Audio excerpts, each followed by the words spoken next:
Okay, so imagine this. You're prepping for the UPSC, right? You're poring over environmental policies, and all of a sudden they hit this wall, this paradox. What real head scratcher. Yeah, India's pumped billions into cleaning up its air, but it's still got some of the most polluted cities on the planet. It's a tough one. And it's not just an environmental thing, right? This is a big deal for your exam prep, both prelims and mains. Yeah, absolutely. So today we're going to do a deep dive into the why of all this. You got to figure this out. Using a recent article from Down to Earth. Which really breaks down this global air quality report. Yeah. And it's not a pretty picture. Yeah. This report, according to IQ Air, they got data from like over 40,000 monitoring stations worldwide, right? No.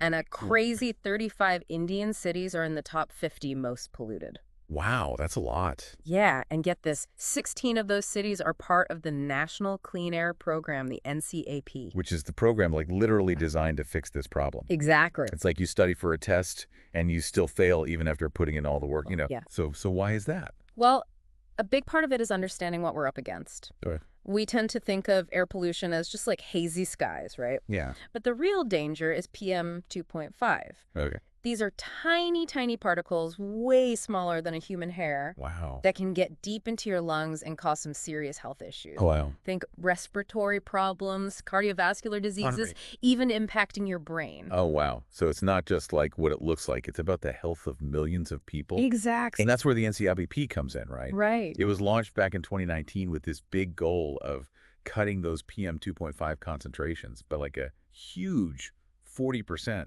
compared to 2017 levels by 2026. Ambitious for sure. Yeah. And we're not talking chump change here.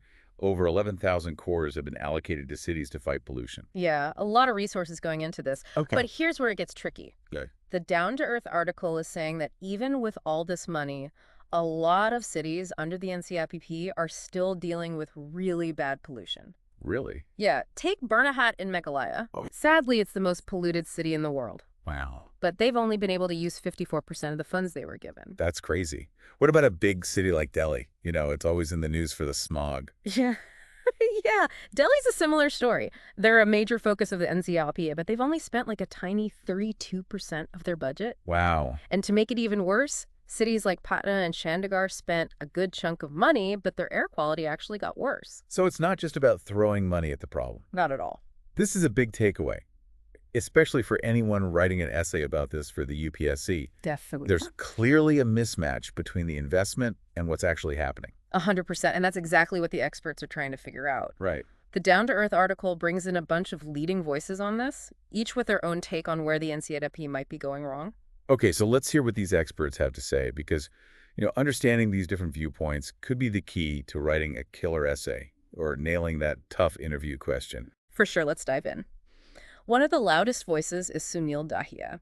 He's like a big name in air pollution. Okay. He's saying the NCAP needs like a total revamp, Okay. starting with bringing more cities into the fold. Air pollution doesn't just stop at the city limits. Yeah, true. He's also really pushing for like clear deadlines and solutions instead of just these vague goals. So it's not enough to just set targets. You got to have a roadmap to get there. Exactly. Which makes sense for a big program like the NCAP. But is that enough, just more cities and stricter deadlines? That's where Anumita Roy Chowdhury comes in. She's from the Center for Science and Environment. Okay. She's highlighting how we're spending the money. Okay. She's saying we got to move away from things that just haven't worked and focus on like systemic solutions. Smart spending, not just spending to spend. Exactly. Like when you revise your study plan for the UPSC, right, if something isn't working, you change it up. Exactly. Maybe the NCAP needs that kind of thinking. Yeah. Yeah, for sure. So what else are the experts saying? Well, Abhijit Chatterjee, he's an advisor to the NCAP. Okay. He's pointing out this like potential blind spot. Okay. He's saying that all this focus on dust control might be making us miss other sources of those ultrafine particles. Interesting. Like we're tackling one part of the problem but forgetting about the others. It's like focusing all your energy on one subject for the UPSC and ignoring everything else.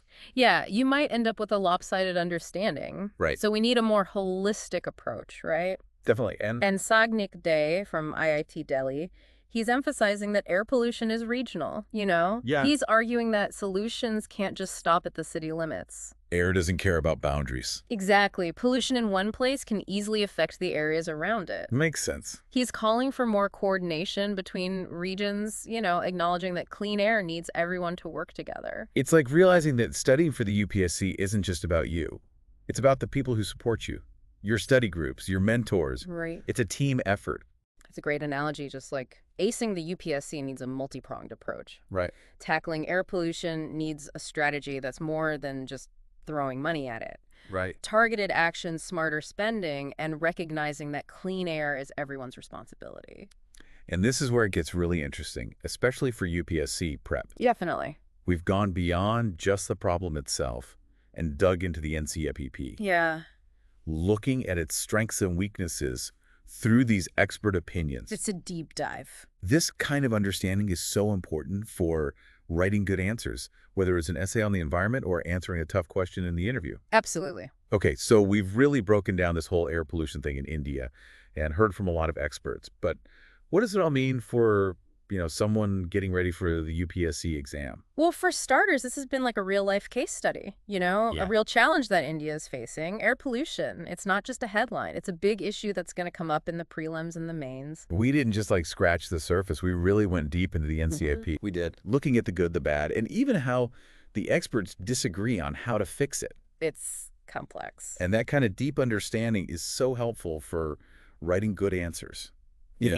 Whether it's an essay or nailing those interview questions. Exactly. Like, imagine you get an essay question on how effective government policies have been in dealing with air pollution. Yeah. Having all these expert opinions that we talked about, Daya wanting a big revision, Rich Chowdhury focusing on smarter funding, Chatterjee's concern about overlooking other sources of pollution, and Daya's emphasis on regional coordination. All of that becomes like a toolkit. To show off your analytical skills. It's not just about memorizing facts. It's about showing them that you can analyze different viewpoints, weigh the pros and cons, and even come up with your own solutions. That's what makes you stand out. Exactly. And let's say they ask you about how this bad air quality impacts India's development, the socioeconomic side of things. Right. You can connect what we talked about, health problems, less productivity, a strain on healthcare, even the impact on tourism and foreign investment. It's all connected. And for those prepping for the interview, think about how this could come up. They might ask about your understanding of environmental problems, your views on sustainable development, or even how you'd balance economic growth with protecting the environment. Having a grasp of these issues, the different sides and even the controversies, shows them that you're not just book smart, but you're engaged with what's happening in the world. Right. So as we wrap up this deep dive into India's air pollution, remember, it's not enough to just know there's a problem. You got to dig deeper, understand the nuances, and form your own opinions. What if you were in charge of changing the NCAP? What would be your top priority? Yeah. What new ideas would you bring to the table? Tell us what you think in the comments below. And if this deep dive helped clear the air, so to speak, hit that like button, subscribe to our channel, and share it with your fellow UPSC folks. Spread the knowledge. All the info we talked about today comes from that down-to-earth article. You can find the link in the description below. Keep those brains working, and we'll see you in our next deep dive.